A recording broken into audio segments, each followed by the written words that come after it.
Well, we knew each other of each other. At least he went to Berkeley, so did I. We all, it was a whole Boston crew. Including Chris Cheek, Yeah, Seamus Blake, Roy Rossi, all these people that you know of that you're mentioning.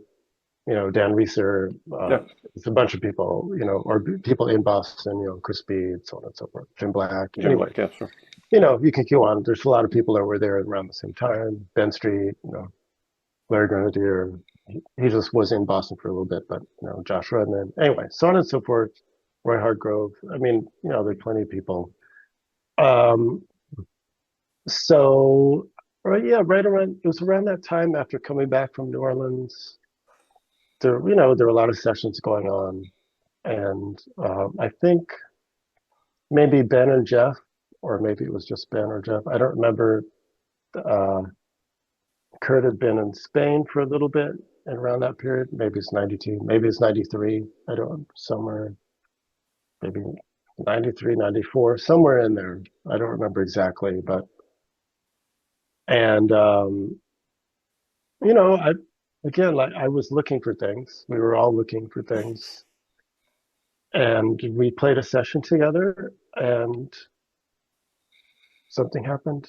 Mm, We're looking for similar things happening harmonically, mm. melodically. I don't know. Yeah, I, and he was already playing with Jeff and Ben. Maybe they were playing in Spain for a little bit. I don't know, but Yeah, yeah, yeah, sure. and then we started playing. That's how it. That's the first moment I remember is that, and I remember, wow, it's just like from my point of view, there's just a very strong connection uh, in terms of what we were looking for. So and what we were playing anyway. So that's how it came about. Was Mm, that session? I remember that session, and then yeah, then we started rehearsing and playing at Smalls and other places. yeah. So yeah, that's how that was the beginning, if I remember right. Jeff was living in Brooklyn. I was living in Brooklyn too, and I think I remember at the time of those rehearsals, Ben and Kurt were living together on. I think they were on. I forgot. I remember where it is. I just don't remember the street, but they're at the bottom of Park Slope on Fifth Ave and something I forgot. Anyway, but Mm. yeah. Yeah, no, Um, I just love that. It's like Jim Hall, Sonny Rollins, Slovano, Schofield, and it's you guys. yeah. Like Yeah, yeah. No, I it's mean, we're all influenced by beautiful. that. Totally, Yeah. all that stuff. Yep, totally. We're all trying to figure that out. I just remember for me, I remember that I was, um, I'll say for myself, I don't know Mhm. if you want to hear this, but Oh, please, yeah.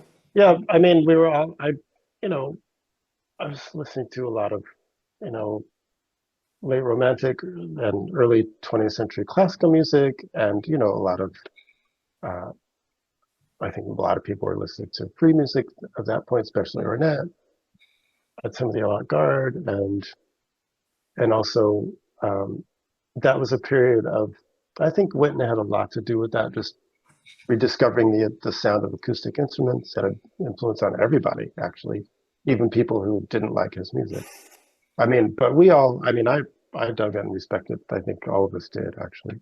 I mean the '80s albums. Ooh, with Yeah, Kane. I mean that's amazing. come on, Yeah. yeah. So that was, we were all influenced by that, and then all the, what you mentioned, uh, you know, uh, Levano and Sco, and a lot of music from the '70s, which was sort of not at that point maybe not listened to as much, but I think we were all into it. Um, so that would mean, the avant-garde and straight ahead and Yeah. electronic music of that period. So we were just listening to a lot of different things and trying to put things together that maybe weren't together as much. So I remember myself trying to figure that out. I'm trying to figure out how can I put all these things together and how can I not sound like Wrecker and not sound like, although I love Train, not sound like another uh, disciple of Train.